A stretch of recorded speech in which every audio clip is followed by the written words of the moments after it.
Muy buenas tardes, estamos en un nuevo capítulo de Crónicas y Memorias de Valparaíso, relatos periodísticos de los últimos 50 años en la región, un proyecto que es financiado por el Fondo Nacional de Desarrollo Cultural y las Artes, convocatoria 2021 del Fondo de Emergencia Transitorio del Ministerio de las Culturas, las Artes y el Patrimonio. Estamos en nuestro séptimo capítulo ya, en un ciclo que van a ser 10 sesiones. Y hoy día estamos acompañados de nuestro colega Marcelo Machelari. Hola Marcelo, ¿cómo estás? Hola Francisca, buenas tardes. Y de nuestro tremendo invitado del día de hoy, Bernardo Soria. ¿Cómo estás, Bernardo? Hola, ¿qué tal? Gusto Te quiero verlos. presentar un poco para nuestros radioescuchas. Bernardo, un tremendo periodista, muy respetado por todos nosotros, los reporteros. También tiene varios hitos a su haber. Fue el jefe más joven que ha tenido de crónica el canal UCB TV. Director de noticias, lector de noticias, editor, jefe de crónica, principal entrevistador que tuvo por muchos años el Mercurio de Valparaíso, nuestro decano local, y además formador de generaciones de colegas en su ámbito académico. También estuviste en dos universidades y todavía es una persona que es, digamos, alguna especie como de mentor para muchos periodistas de la zona. Para abrir el fuego del día de hoy, yo quiero contarle a los auditores que vamos a partir un poco haciendo memoria. Y yo quería preguntarte, Bernardo, ¿cómo fueron tus inicios en la carrera periodística? ¿Por qué escogiste esta vocación que de pronto es tan azarosa, mal vista por algunas personas, sacrificada también, tiene muchos adjetivos? ¿Cómo llegaste a tomar la decisión de meterte al mundo del periodismo? De una manera bastante fortuita.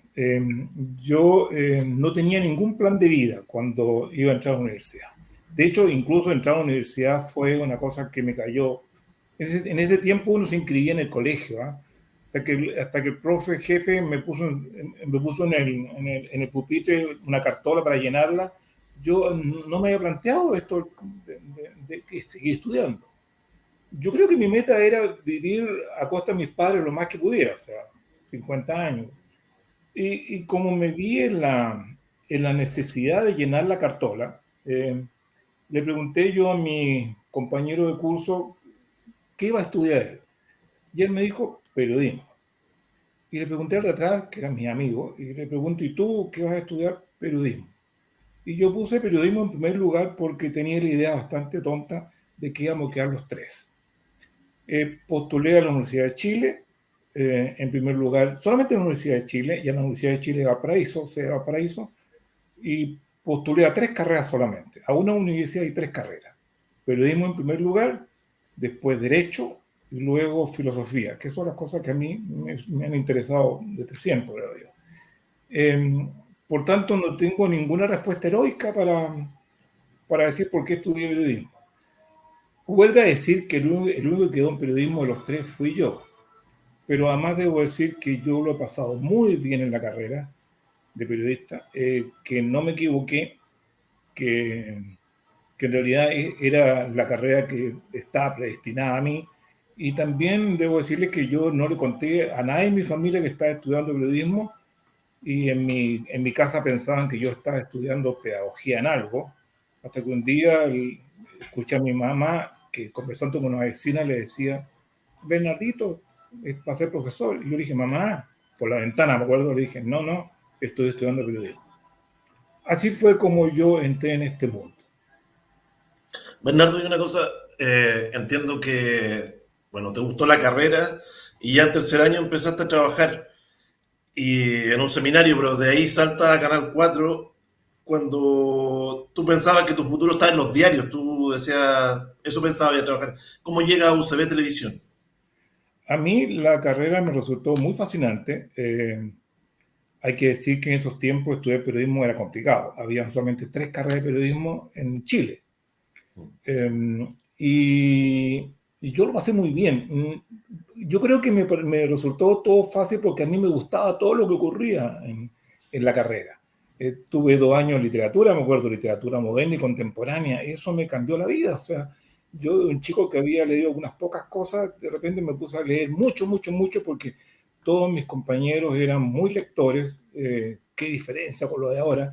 Libros enteros. Entonces, yo me acuerdo que en mi curso habían dos, cuando tomamos literatura contemporánea, habían dos grandes grupos. El grupo cortasiano, que se había leído todo Cortázar y que lo presidía la Miriam Phillips, que quizá donde estaba la Miriam Phillips, y el grupo García Márquez, que tenía el honor de presidirlo yo. Nos leímos todo García Márquez, todo Cortázar, todo Vargas Llosa. Es una maravilla. Yo lo pasé muy bien y tenía un compañero, Enrique Gandásegui, que también debe estar vivo, ¿cierto? De una ilustre familia sureña y que fue por mucho tiempo una de las figuras de Radio y Cultura Santiago. Enrique Gandásegui, compañero mío, era muy bueno para los negocios. Y él un día, estando yo segundo o tercer año, yo creo que segundo, me dice, te conseguí pega, vamos a hacer la oficina de Relaciones Públicas de un seminario internacional de oceanología, de ciencias marinas. Yo sabía que las ciencias marinas que tenían que ver el mar, no más que eso. Bueno, nos fue súper bien, ganamos mucha plata, pero fíjese lo cabros chico que era yo, que con ese primer sueldo me compré 5 correas, porque tenía una sola y yo quería tener varias. Era muy cabros chico porque trabajando en eso. Enrique Gandazzi, que me consiguió también, me consiguió, entre comillas, la práctica en Canal 4. Un día me dice, compadre, nos vamos a Canal 4 a hacer la práctica. Le dije, pero ¿cómo? No, es que yo ya lo tengo arreglado. Bueno, terminé haciendo la práctica en Canal 4 en un momento muy especial de Canal 4, que era el lugar más elevado que había en la quinta región respecto al periodismo que a mí me gusta.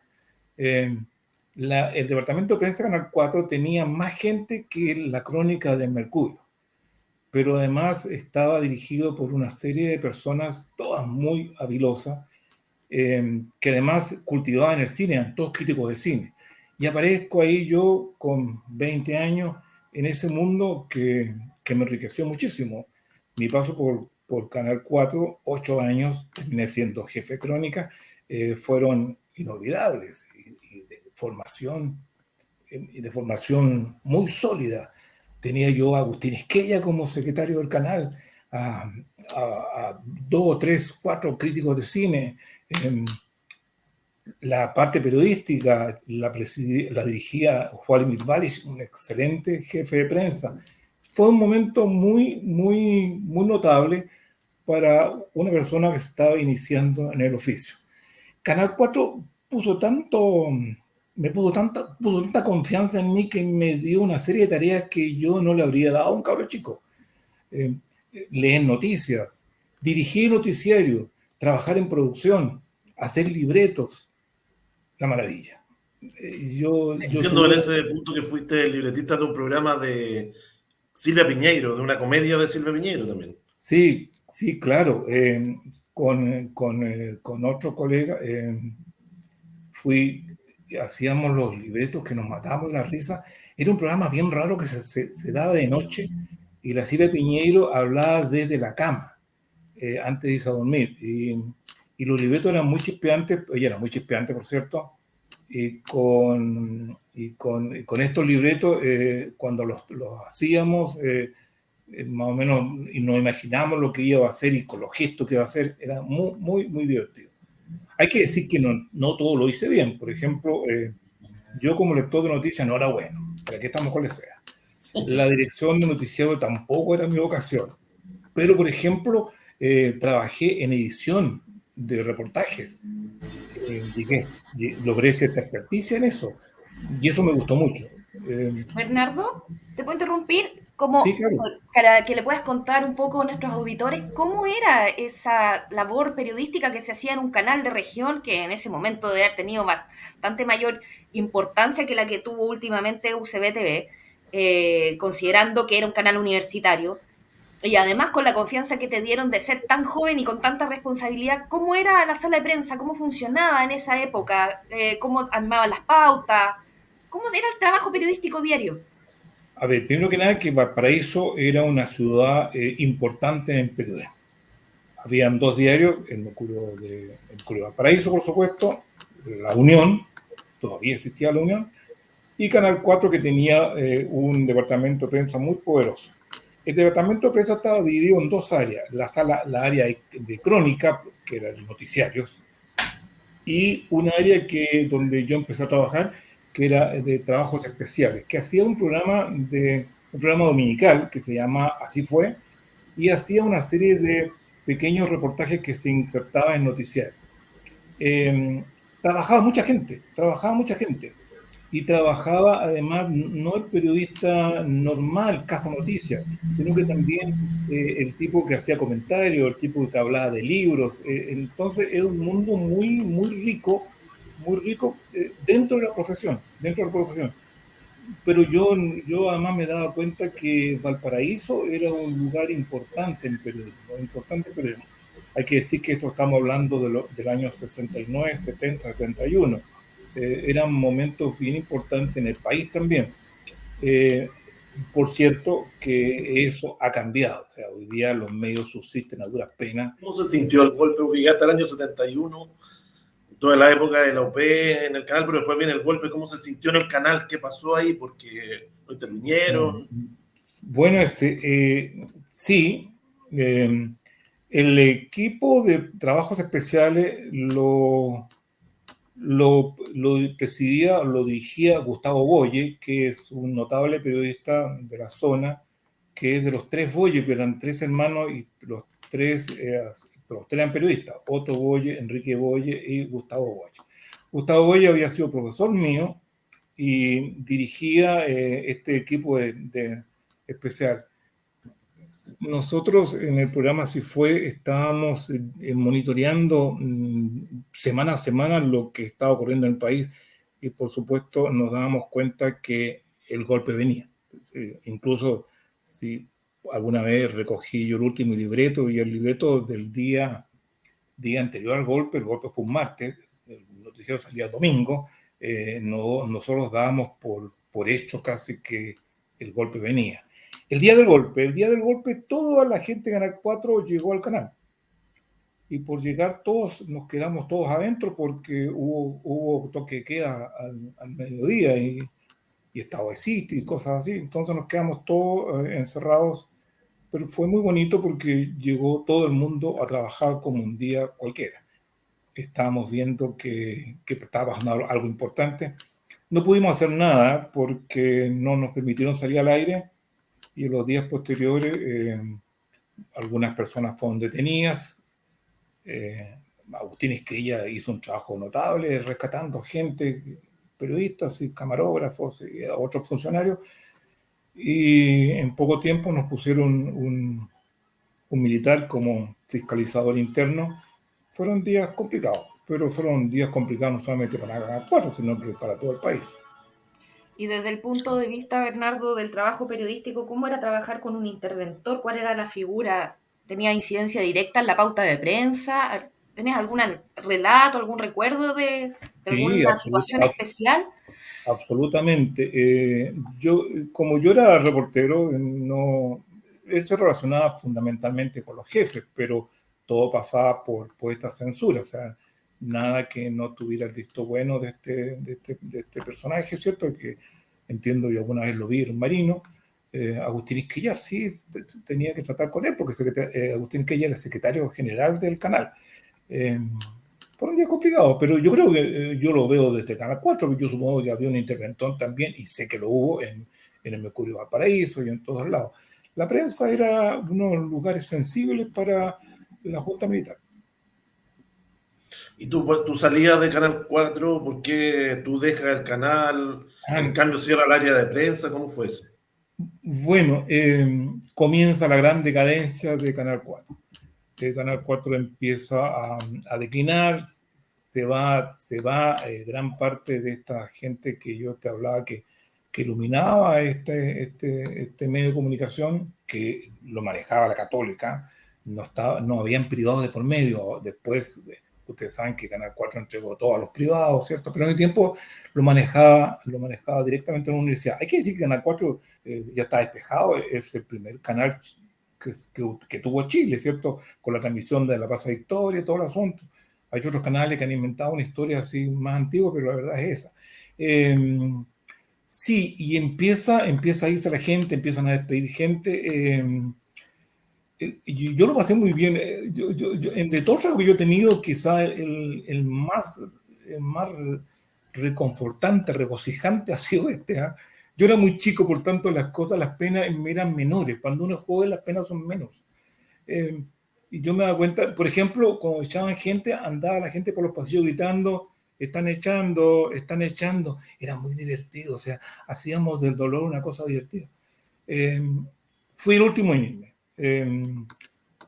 Cuando nos fuimos los últimos 3, el departamento de prensa cerró. Por eso nos fuimos.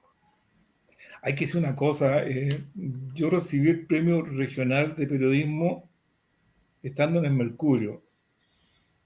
Cuando recibí el premio en la Municipalidad de Paraíso, me entrevistaron los colegas de Canal 4 y yo dije una cosa muy imprudente.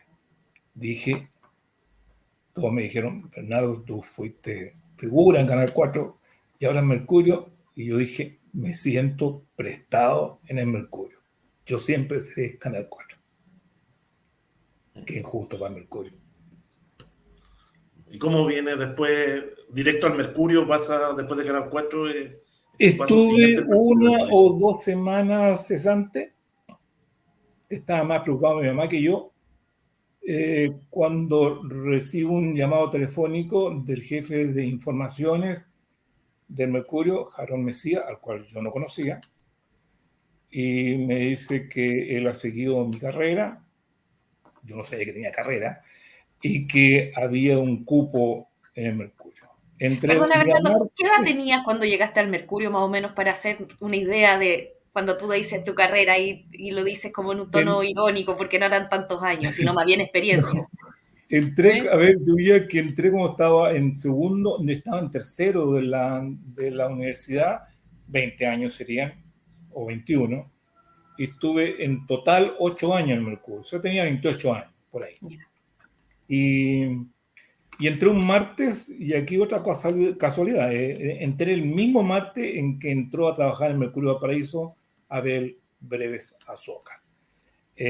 Pero él trabajaba en la empresa Mercurio en otra parte, pero se venía trasladado al Paraíso y entramos los dos ese día martes. ¿Por qué me acuerdo que era un martes? Porque el martes era cuando el jefe de informaciones se reunía con toda la crónica y daba los encargos semanales. Los reportajes que había que hacer para el fin de semana, los turnos que había que hacer. Todo esto se modificó después cuando con los años fuimos siendo dirigentes, yo fui presidente del sindicato de los periodistas de Mercurio, y ya los periodistas no tenían que hacer, además de la crónica diaria, hacer un reportaje semanal, hacer turno de noche, todo eso lo modificamos. Si eso se mantiene en Mercurio es porque hubo dirigentes, entre ellos yo, que peleamos para que todo eso se cambiara, porque era un trabajo atroz, había que reportear todos los días, pero además todos los fines de semana, el día sábado había que entregar un reportaje para el domingo, un reportaje para el domingo, que yo por supuesto como soy ordenado lo empezaba a hacer el día martes, así que el día sábado lo entregaba y a las 3 de la tarde yo, adiós, ante la envidia general, porque yo lo hacía así. Y Bernardo, ¿cómo te recibió, disculpa, la vieja guardia del Mercurio? Porque eras un periodista formado en la universidad que llegaba a trabajar donde habían todos estos próceres que eran de otra escuela, ¿no? Sí, primero estaba la leyenda que a mí me iba a ir mal, porque los de televisión hacen cositas cortitas, escriben poquito, y aquí no, pues un diario. Y yo recuerdo haberle dicho, oye, yo siempre quise trabajar en un diario, no en televisión. Era lo que yo siempre había soñado. Creo que cuando tuve alguna teoría del periodismo, que no fue en primer año en periodismo, sino que después, yo dije, el periodismo escrito es lo mío, por algunas razones largas que yo no lo voy a explicar aquí, pero la televisión es un periodismo distinto al periodismo de diario. Cualquiera del oficio sabe eso, que son cosas distintas. Pero el cambio más grande era que en Mercurio estaba lleno de gente mayor, y aparecen 3 cabros universitarios. Era la primera vez que éramos como los marcianos, ¿ah? Pero después fuimos 4, después fuimos 5, y después los que no eran universitarios eran la minoría. La misma historia de siempre. Pero nos ganamos con sangre, sudor y lágrimas, y no es un eufemismo, nos ganamos lo que logramos en el diario, porque el diario que nosotros conocimos cuando llegamos no era el que yo 19 años después dejé, era totalmente distinto. ¿En qué cambió? Cambiaron, por ejemplo, todas las estrategias para obtener información, cambiaron también los modos de hacer periodismo, cambiaron también la disciplina interna, incluso la carga laboral. Como te digo, cuando yo llegué, el día martes, además de tus secciones, por supuesto, te daban un encargo para fin de semana que había que entregar los sábados, y te decían a ti qué día tocaba turno. Yo era de los turnos de los martes, por tanto los martes me quedaba hasta que el día cerraba a 2 de la mañana, y al día siguiente había que trabajar como todos los días. Ya había que entregar un reportaje. Yo era como el gracioso de los periodistas que hacían reportajes, entonces me daban todas las cosas locas, ¿eh? Todo fue porque un día al jefe se le ocurrió, dijo, a ver, me acaba de llegar la guía de teléfono, ¿se acuerdan ustedes de la guía amarilla? Por supuesto. Y dijo, Bernardo, ¿tú serías capaz de hacer un reportaje sobre la guía amarilla? Yo dije, veamos. Y anduve toda la semana leyendo la guía. Y descubrí que, por ejemplo, los apellidos son divertidísimos, cosa que nunca hace porque nadie revisa la guía. Entonces yo hice este pequeño reportaje de un poquito más de media página en Mercurio, estándar, ¿eh? El Mercurio diría tabloide, ¿cierto? No, ese tiempo era estándar, ese maravilloso tamaño estándar que ya solamente lo tiene el Mercurio de Santiago, creo, porque el Sur de Concepción, gran diario, era estándar también, ahora es tabloide. Bueno, hice un reportaje que todo el mundo lo encontró comiquísimo, yo no creo, ¿eh? Y de entonces, tontera rara que se le ocurría al jefe de formaciones que lo hacía era yo. No siempre funcionó, ¿eh? Pero bueno. Bernardo, te quiero preguntar un montón de cosas de tu trabajo en el Mercurio para que le podamos un poco explicar a la gente que hoy día se hace el periodismo de una manera bastante distinta gracias a la tecnología, básicamente, porque acá la tecnología impactó en las formas de hacer las cosas. Tú hablabas de la pauta, de que se quedaban hasta tarde para sacar las páginas. ¿Cómo era esa rutina periodística? Partiendo que no existían los computadores, se trabajaba en máquinas, cómo recibían los cables, la información exterior, todos esos detalles que en el fondo arman en la cotidianidad de una crónica. Bueno, cuando yo llegué al Mercurio de Valparaíso, empresa por la cual yo tengo gran aprecio, por supuesto, pero que no fui tan feliz como en Canal 4, que quede claro, se iba yendo una generación que era muy noctámbula, muy bohemia. Era de esos periodistas que se iban todos muy de noche, 12 de la noche, y no se iban para la casa, sino que se iban al bar de la esquina. Eso cambió porque nosotros teníamos otra formación. Eso solamente ocurría el día viernes. El día viernes, porque el día viernes nos juntábamos con la gente de La Estrella, nosotros íbamos terminando el diario, ellos iban a comenzar el diario, porque el diario salía, ustedes saben, no salían, era un vespertino La Estrella. Entonces, nos quedábamos hasta tarde del día viernes, pero era la única forma. Era un trabajo muy sacrificado en el siguiente sentido. Los jefes decían, se sabe a la hora que llegas, no se sabe a la hora que te vas, porque de verdad no sabías tú a qué hora te ibas a ir. Fue la única cosa que a mi mamá, por ejemplo, no le gustaba de esto. Ella notaba que a mí me gustaba el periodismo, pero esto de que yo llegara a las 12 de la noche, a la 1 o a las 2, era una cosa que ella la complicaba muchísimo. Pero hay que decir que es una ciudad bastante más segura que ahora. No estamos hablando en el Valparaíso hoy día, que es bastante inseguro. Entonces, por tanto, había mucho cariño por el oficio. No nos sentíamos nunca funcionarios, sino que nos sentíamos como que esta era una misión y había que hacerla bien. Es como difícil explicarle eso a los alumnos de periodismo ahora, ¿eh? De que esto no es solamente para ganar plata, sino que además tiene que ver con una vocación. ¡Vocación! Estoy hablando de vocación yo, que no tengo vocación para esto, porque yo lo elegí al azar. que podría haber sido pianista a lo mejor. Yo si hubiera quedado en Derecho sería abogado, sin ninguna duda, si hubiera quedado en Derecho. Pero yo elegí periodismo y yo defiendo porque lo he pasado muy bien. Pero yo noto que hay bastante, en ese tiempo había mucha vocación. Nos fuimos ganando lentamente, ¿cierto?, nuestros galones. Fui en algún momento el jefe de crónica más joven de toda la historia de Mercurio Valparaíso. Sin ninguna duda fui el primer jefe de crónica universitario. Después, cuando asumí como jefe de informaciones, que es el gran cargo, también el más joven. Después de mí, este récord lo han roto varias veces, ¿eh? Pero yo fui el más joven hasta ese momento. Bernardo, volviendo al Mercurio, que a antes de ser jefe de información y antes de ser jefe de crónica, tú llegaste a ser el principal entrevistador o el entrevistador estrella del Mercurio. No sé si esa figura existe todavía, pero era como a la persona que se le da las entrevistas más importantes. Sí. Entonces quería que contaras cómo fue eso. Y yo tengo aquí una lista de invitados, de entrevistados, bueno, del mundo del arte y la cultura, que es lo que tú más cuidas. Nicanor Parra, Enrique Lafourcade, Roque Esteban Escarpa, Andrés Saldívar y Florcita Motuda, entre algunos nombres. ¿Cómo Sí. elegías los entrevistados y de toda esa lista, alguno que te haya dejado una impresión positiva, negativa? Ya, Marcelo. Sí quiero hacer una acotación chiquita. Cuando hablé de que yo hacía los libretos de la Silvia Piñeiro, lo hacía con un amigo extrañable, un personaje de Valparaíso de la zona, que es Orlando Walter Muñoz. No lo dije, pero es fundamental que yo diga que los libretos los hacíamos a dúo y que cuando los escribíamos nos matábamos de la risa porque en realidad teníamos que ponernos en el pellejo de la Silvia Piñeiro para hacer estos relatos. Para quien no la conozca, es una diva del teatro ya fallecida después de la televisión, Juan y en Sociedad y todo, pero era como la estrella del teatro de la época, junto a Ana González, María González, eran como las grandes figuras. Silvia Piñeiro y Yana González eran como los dos epítomes que había, las dos grandes figuras del teatro, tan distintas ella y tan buenas las dos. Sí. Bueno, volvemos a las entrevistas. Sí, las entrevistas.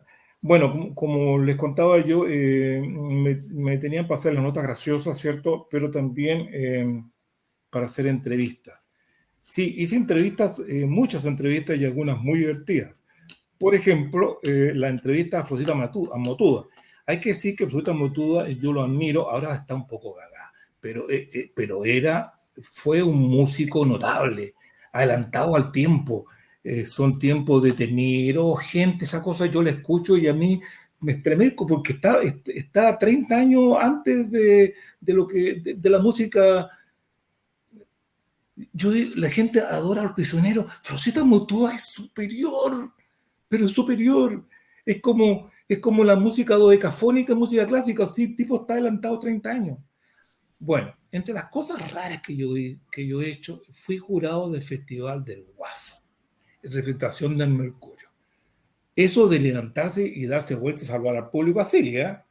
No, con todas las reglas de la tontera. Bueno, y la estrella era Florcita Motuda.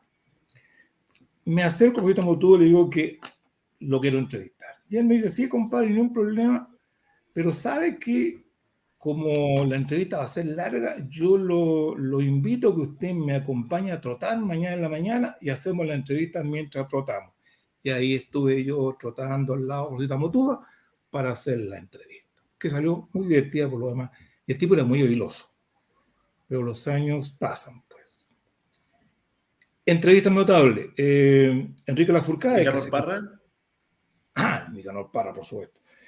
Le hice una pregunta con una respuesta notable, pero que en realidad descubrí después, muchas lecturas después, que no era original.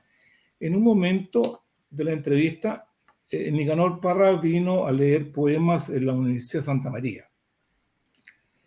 Y algunos periodistas lo esperamos horas y horas para poderlo entrevistar, porque fue un rato largo, ¿eh? La entrevista es muy enjundiosa, porque cuenta muchas cosas muy notables, creo yo. Pero hay un momento en que yo le pregunto qué es el título de la entrevista. Nicanor, él nos dijo que le dijéramos Nicanor. Nicanor, ¿usted cree en Dios? Y él me dice, no tiene ninguna importancia si yo creo en Dios, lo importante es saber si él cree en mí. Bonito. La Furcades, lo entrevisté 2 veces, las 2 veces se quejó de que yo lo haya tergiversado cosas, no, porque en realidad él era un tipo muy bocón, así que las cosas que decía a un periodista se publican, tan simple como eso. Algunos políticos, yo quedé muy, por ejemplo, de algunos periodistas quedé muy impresionado de lo inteligente que eran, y también de gente que ¿cómo se llama?, que te mentía en la entrevista y al menos que tú tuvieras muy documentado, esas mentiras podían quedar ¿Te impresas. acuerdas de alguna? Sí, pero no voy a decir nombre. Pero sin nombre, para proteger la fuente. Sí, un señor que me empezó a contar, ¿cierto?, de cómo estaba su empresa naviera. Y yo, antes de entrevistarlo, y eso lo recomiendo a cualquier entrevistador, Laureano Faraci principalmente, yo me había preparado muy bien y había entrevistado a los oficiales de su flota naviera. Y yo sabía que la empresa estaba quebrada.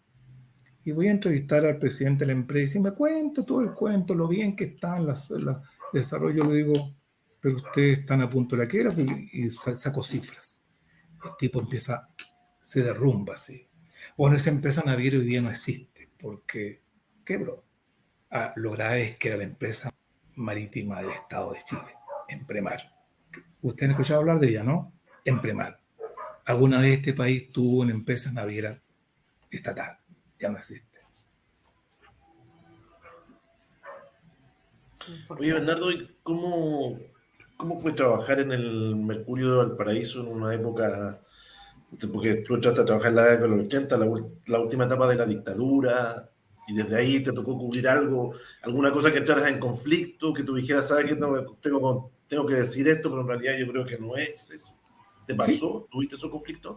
alguna vez con colegas, especialmente de Santiago, como fui secretario del Tribunal Nacional de Ética del Colegio Periodista, iba una vez a la semana a Santiago a reuniones con ellos y teníamos unas largas conversaciones respecto a lo porteño, lo porteño.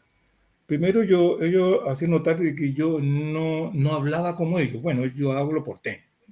Eso me pasó en Alemania cuando estuve becado, que estaba becado con otros periodistas chilenos y todos decían, ¿por qué tú hablas así? Bueno, yo le dije, pues es paraíso. Ahora, yo no sé cómo hablan los porteños, pero yo hablo como porteño y no hablo como los santiagueños. Ustedes a lo mejor tampoco se dan cuenta porque también son porteños, pero bueno. El tema es que con mis colegas santiaguinos hablábamos sobre esto de que todo el Mercurio era como cómplice de lo que estaba ocurriendo en el país. Yo les quiero decir, por la información que yo tengo y porque yo estaba ahí, todos los trabajadores de Mercurio Valparaíso, no digo yo las jefaturas, pero eran anti-Pinochet. En todas las consultas que hizo Pinochet, que fueron varias, siempre votamos no. Y yo me acuerdo que un jefe de formaciones le dijo a una colega mía que está bien que voten no, pero no pongas carteles en tu escritorio. Yo lo entiendo, no hay que poner carteles en el escritorio. Pero no era muy insensible lo que estaba ocurriendo en el país. Pero hay que decir también de que, y en esto quiero decir bien claro, que nunca nos sentimos presionados para que nuestra información tuviera un matiz. No, nosotros hacíamos nuestra pega. Los jefes podían hacer otra cosa, pero los reporteros hacían otra pega. Y me acuerdo que el jefe de formaciones nuestro, Harold Mesías, una vez se metió en un tremendo lío precisamente por hacer lo que tiene que hacer un periodista. En Valparaíso había, en un operativo militar, había muerto, asesinado por supuesto, un taxista en el Cerro Los Placeres. Y Harold Mesías me manda a reportearlo a mí al cerro y a mi colega Eric Rivera que vaya a la intendencia y tome la versión oficial. La versión oficial decía que en un operativo militar, ¿cierto? Este joven, porque era un tipo joven, se había enfrentado a las fuerzas militares y había sido abatido en un combate. Bueno, cuando yo fui a Placeres, hay que decir que era Placeres muy arriba, casi cerca de la variante Viña. Llego ahí, todos los vecinos estaban enterados de lo que ocurrió, me señalan dónde vivía este señor, que era una quebrada, era una mediagua, esa cosa muy básica. Llego ahí, está rodeado de militares, los militares Mercurio del Paraíso me dejan acercarme, y yo entro a la mediagua y la mediagua estaba abarrotada de cajas de municiones, pero tanto así que tuve que entrar así, no se podía abrir la puerta, y yo decía, no hay lógica, ¿cómo y la cama estaba hundida porque había puesto tantas cajas de municiones que la habían hundido. Y yo pensaba, no tiene lógica eso. ¿Cómo este señor vivía aquí cuando apenas puede entrar? Bueno, me pongo a hablar con los vecinos, y los vecinos tenían la cosa bastante clara. Me dijeron, no, pero ¿qué? Si eso lo trajeron ellos, vinieron en camioneta, metieron todas las armas. El operativo fue así, llegaron los militares, el tipo salió y lo mataron en la puerta de la mediagua. Tenía un montón de balazos, ¿eh? Yo llego al diario y le digo, Harold, ¿sabes qué? Fui a reportar todo esto y esto es lo que tengo. Y me dice, escríbelo tal cual. ¿Tiene fuentes? Yo le dije, 8 fuentes, 9 fuentes. Y todo el mundo lo había visto. Y era más la quebrada, que de todos lados se ve. Y me acuerdo que el diario llevó las dos versiones, la versión oficial del enfrentamiento entre un terrorista y las fuerzas militares, y la versión mía con lo que me han contado los vecinos que habían sido testigos. Quedó, pero la embarrada. Lo pasó muy mal mi jefe. Nosotros no. Pero bueno, así era la cosa delicada en esos tiempos. Bernardo, yo te quería preguntar a propósito de eso, dada la época en que está en el Mercurio, ¿cuál era la relación que se establecía con las fuentes en general desde el poder? Por ejemplo, las fuentes militares y las autoridades de gobierno. Eso tiene que ver mucho con las secciones de cada uno, ¿eh? Yo tenía la sección, que era una sección importante, la sección marítima, que ya no existe, es la que tiene que ver con los puertos, con los buques, con la marina mercante. Había un colega, ¿cierto?, que tenía que ver con Fuerzas Armadas. Yo no tenía relaciones con las Fuerzas Armadas, tenía relaciones con... Además, yo tenía a cargo también los gremios marítimos, y alguna vez también tuve que ver con educación. Esto tiene mucho que ver con la sección que uno tuviera y la relación que uno tuviera también con las fuentes de ese sector. Nada extraordinario, nada extraordinario. A mí me tocó los tiempos muy difíciles en que el gobierno militar cambió todas las formas de trabajo portuario. ¿Se acuerdan ustedes? A lo mejor no se acuerdan, pero los gremios portuarios eran poderosísimos de tiempo. Los gremios portuarios desaparecieron en los primeros años de gobierno militar. O sea, el gobierno militar desmanteló todo el tejido sindical que tenían los portuarios. Por ejemplo, no sé, por los cuidadores marítimos, los estibadores. Los estibadores eran poderosísimos y ganaban mucha plata, pero hoy día ustedes han escuchado hablar de los estibadores casi no existen. Esos tiempos fueron tiempos muy delicados, pero yo me relacionaba con los dirigentes sindicales, con el gobernador marítimo, con los empresarios, la Cámara Marítima, no necesariamente con las autoridades, porque yo nunca hice gobierno interior, nunca hice Fuerzas Armadas, felizmente. Sí. Y Bernardo, siguiendo con ese tema, siendo jefe de informaciones o jefe de crónica, ¿te enfrentaste a alguna autoridad por algún titular del diario? ¿Alguna noticia que salió, que la desmintieron, que reclamaron, o alguna cosa así como un escándalo? No que yo recuerde. Yo fui jefe de información en Enrique Schröder, que tenía mucha confianza en mí, mucha confianza. A ver, para los que no saben, ser jefe de información es como ser piloto de un buque. El buque tiene un capitán, pero el que maneja el buque es el piloto. Entonces, el jefe de información es el cargo más alto al cual uno puede llegar periodísticamente en un diario. En el habla inglesa se habla de editor general, que es el sueño de todo periodista, ser editor general, no editor, sino editor general. ¿Por qué digo que el punto máximo del periodismo? Porque ser director es una cuestión política, porque no tiene que ver con cuestiones netamente periodísticas. No sé si me entiende. Tiene que ver con la Es como ser relación de ministro del poder de Interior, una cosa de la así. empresa, si eres pariente de... Si, puede ser tontón, y me acuerdo que Valparaíso ha tenido directores bien tontones, pero estás bien relacionado, bien relacionado. Entonces, uno aspira a ser coronel, jefe de formación. No general. General es una cuestión ya que no tiene que ver con tus méritos propios, tiene que ver con otros tejidos. Entonces, y él confiaba en mí absolutamente, confiaba en mi criterio. A mí me tocó casi en solitario toda la guerra del Golfo y había que decidir cosas. Y ahí decidí una cuestión que se las cuento porque es muy entretenida. Eh, la teoría dice que en periodismo interesa mucho lo que le ocurre a la gente, pero también las cosas que son de la gente, por ejemplo, los animales, las mascotas. Eh, ¿Qué es lo que yo más veo en TikTok? Historias de gatitos, de perritos, porque venden, pues, y venden. Entonces, estábamos en la guerra del Golfo y aquí aparece el Papa anterior, Juan Pablo II, porque la noticia era que habían abierto los pozos, Hussein había abierto los pozos petroleros y estaban contaminando los mares colindantes. Y el Papa, con buena intención, por supuesto, acuñó un término que hoy día no se recuerda mucho, el pecado ecológico. Hussein pecado.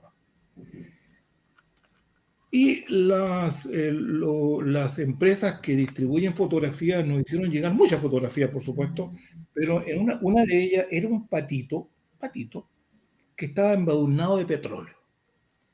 Y era una foto preciosa, y era como un animalito donde se reflejaba toda la tragedia de la guerra, porque ese patito se iba a morir, porque estaba embadurnado de petróleo. Era una foto muy hermosa.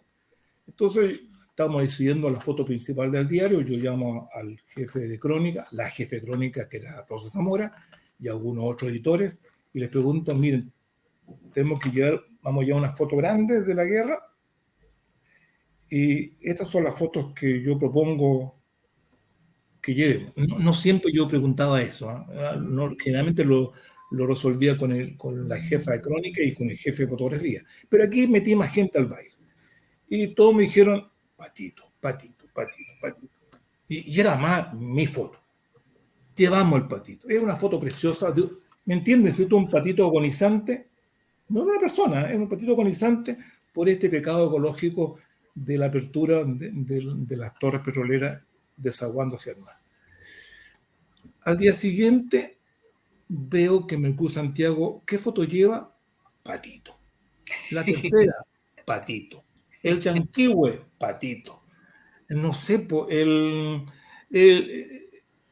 la prensa de Buenos Aires, patito. La Gaceta de Milán, patito. El New York Times, patito.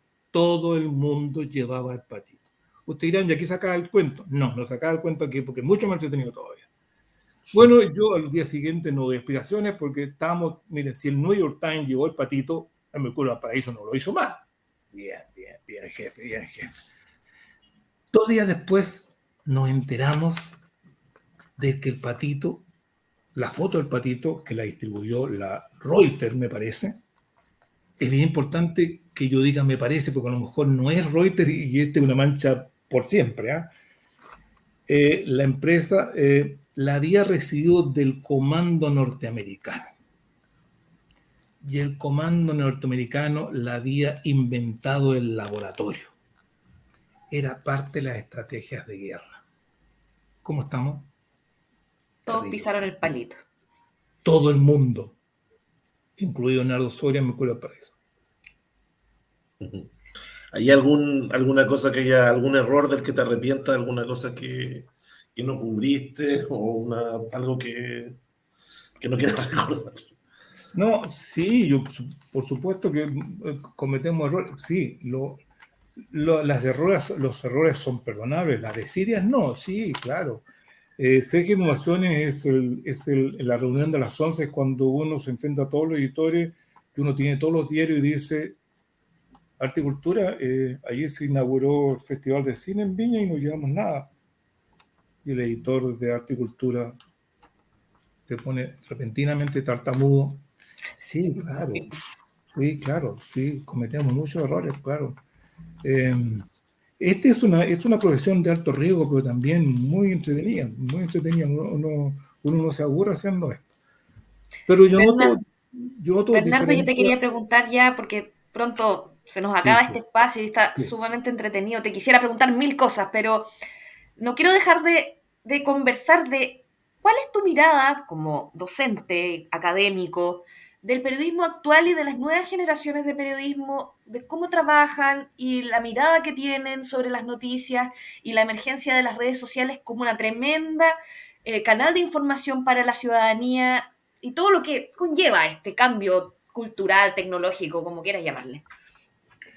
Bueno, mi mirada es crítica, pero yo creo que el periodismo siempre ha estado en crisis. ¿Ah? El periodismo, yo creo que es con natural el periodismo que está en crisis. Algunos analistas, yo leí un libro de un argentino que decía que el periodismo va camino a desaparecer. Periodismo, hay que acotar de que estamos hablando de periodismo de medios, de medios. Porque ustedes saben que el amplio campo laboral del periodismo da para muchas cosas, pero aquí en realidad no estamos hablando que esté en crisis las relaciones públicas, ni la comunicación institucional, no, ni administrador de redes sociales, no, lo que está en crisis es una cuestión específica que es el periodismo de medios, ese que está. Y ese periodismo de medio ha cambiado muchísimo, se ha hecho muy precario, como primera cosa, se ha hecho muy precario. Fíjense, por ejemplo, de ser la segunda capital periodística del país, que sin duda Paraíso lo era, yo creo que era Santiago, Paraíso, Concepción. El sur de Concepción es una maravilla de diario, por eso digo. Entonces, hoy día apenas subsiste el Mercurio de Valparaíso.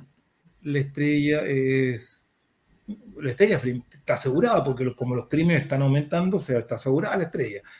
Pero es muy precario el trabajo periodístico.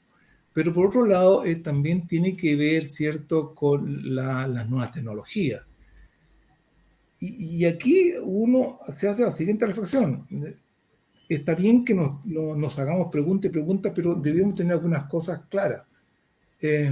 ¿Las redes sociales favorecen el periodismo o lo perjudica?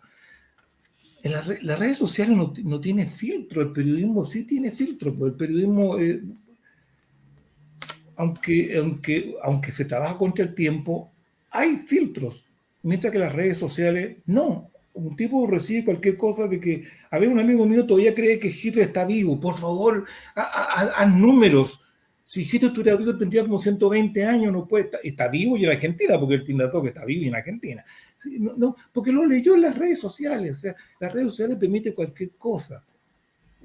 Lo de las redes sociales ya pasó un chiste, uno diría que no es periodismo, es literatura, bueno, literatura fantástica, pero bueno, la otra cosa es suponer de que el periodismo va a estar mejor si es periodismo siempre público. No, donde el Estado mete las manos, el periodismo se muere, si el periodismo tiene que ser libre. A ver, Falachi, ya está la definición mejor, el periodismo tiene que ser molestoso. El periodismo, la misión del periodismo, decía Elena Falachi, es, abre comillas, desvelar los pies de barro del poder. No hay mejor definición. Desvelar los pies de barro del poder. Para eso estamos, para molestar. No para que nos aplauda un sector y nos pifie el otro sector, no, esa no es tarea nuestra. Ahora, en la formación periodística yo le veo pero hace tiempo que le veo un tremendo problema. Uno, la pugna que hay entre los comunicólogos, que están salvados porque la comunicación siempre va a existir, y los periodistas, que están en crisis. El periodismo de medios está en crisis. Entonces, los chicos van a estudiar gran parte de su currículum, 60% es comunicación, teoría, está muy bien eso, pero hay cuestiones técnicas que se pasan por alto. El periodismo no solamente está precario, sino que no es de buena calidad. No es de buena calidad. Incluso en radio, ¿eh? Por ejemplo, aquí sí con nombre, Radio Bio no confirma nada. Hace un año y medio atrás yo era jefe local de la prueba de estudio académica. La última vez que somos la prueba de estudio académica antes del estallido social. Yo fui jefe local en un colegio de Playa Ancha y según el único que sobrevivió, porque los demás colegios tuvieron que cerrar, porque hubo protestas, entraron los estudiantes, el mío no. Unas monjitas ahí súper asustadas, yo dije, procurando de que todo se hiciera en forma normal, calmando a las monjitas, pero la radio vivió como gran cosa que un grupo de estudiantes había irrumpido dentro del colegio y las monjas venían a decirme, Bernardo, los estudiantes, pero madre, ¿usted los ve aquí? No. Otro profesor, no, están diciendo por la radio que hay incidente en la puerta. Me asomé, ¿ustedes ven incidente en la puerta?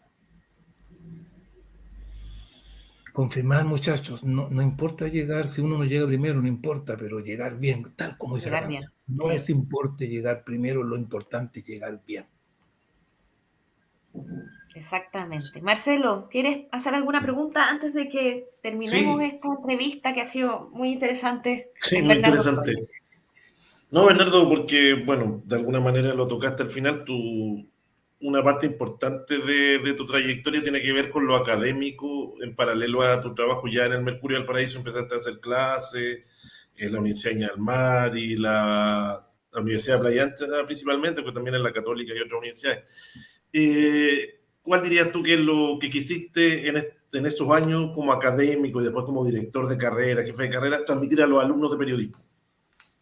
Dos cosas. Uno, que el periodismo tiene una técnica. En la medida que uno no conozca esa técnica, no es periodista. No, tiene que... A ver, y esto es un homenaje a los viejos periodistas. El periodismo es un oficio, además de otras cosas más, pero es un oficio, hay que aprender a hacerlo y hacerlo bien. Uno podrá decir, sí, el periodismo ha cambiado, sí, hoy día, sí, ya, sí, ok, pero hay una forma de hacerlo, hay una artesanía y esa artesanía hay que conocerla, esa es la primera cosa. Y segundo, que pareciera que como lo opuesto a lo que acabo de decir, no, pero es complementario, hacerse grandes preguntas. Yo, fuera de hacer talleres de introducción al periodismo, de periodismo informativo, ¿cierto? Fundamentalmente, hice ética periodística, hacerse grandes preguntas. Un periodista que no es ético, tampoco es periodista. A ver, y doy siempre el ejemplo que le he dado a los estudiantes.